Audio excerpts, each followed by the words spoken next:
God helps those who help themselves is one statement that appears to be wrapped up under some sort of religious undertone, but honestly, it is not biblical. When you believe that God helps those who help themselves, you are invariably saying that every opportunity should be jumped at, which is in itself very faulty. Because actually, not every opportunity deserves a child of God jumping at. Those who live with that mindset actually exclude God from their lives ignorantly and live their lives independent of Him. First things first, God does not help those who help themselves. Because at the end of the day, that puts you at the center position instead of Him. God rather helps those who follow the leadings of His word, trust their lives on it, to take decisions and make living out of it. I know that we can want to be in a hurry sometimes, and which is one thing we need to be cautious about.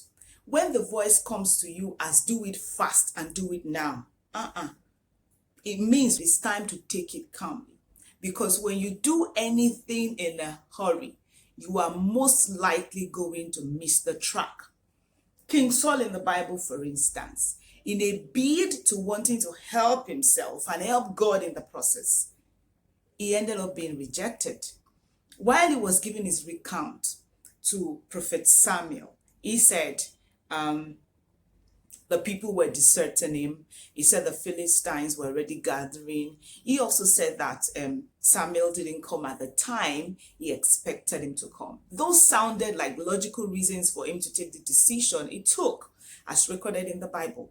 But again, that led to his rejection. That was the first thing that led to his rejection. It sounded good to jump at the opportunity to save himself and help himself. But God had not positioned him in that light. He was doing what wasn't his responsibility to do. You cannot help yourself. Let's hit the nail on the head. If God has not helped you, you cannot help yourself. The Bible actually says, except the Lord builds the house, those who build it builds in vain. Except the Lord watches over the city. It says that those who watch over it are watching over it in vain. God is everything, but He is not slow. God is everything, but He is not late. Jeroboam also made the same mistake. God had already given him the word that he was going to be king. Come to think of it, he was actually a servant. It was Solomon's servant. And God's word came to him. And God being God, He made all things to work together to ensure that His word came to stand. As soon as he became king, he became insecure, which is the problem. That's the reason many of us jump into opportunities that God had not actually opened for us. It looks like God's hand, but it's not God's hand. So Jeroboam became insecure, and he wanted to ensure that the allegiance of the Israelites were carved around him. That led him into making decisions that was outrightly sinful. Listen, let's take it calmly.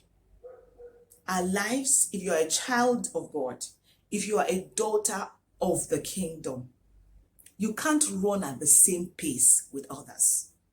Let God be ahead of you while you stay right behind Him. Let God take the lead while you follow. The question then would be, what should be our response to opportunities? Our response to opportunities should be like that of Jesus while He was being tempted. The devil came to him and said, "Oh guy, you are so hungry. So it is time for you to turn this stone to bread." And he responded, "Man shall not live by bread alone, but by every word that comes out of the mouth of God." That should be your response. What has been written? Your response should be going back to the word that has been written. Your impulse is actually too weak to be dependent on. Your impulse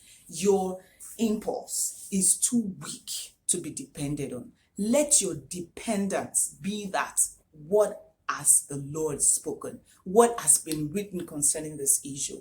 David also had multiple opportunities to seize the throne, but he wasn't going to do that. He went with God all through the journey. I say it again, your impulse, my impulse is too weak to be depended on.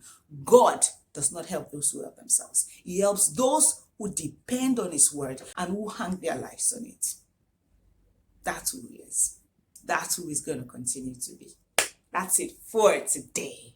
Join us again for another beautiful time in God's presence. I am Anoluwapo.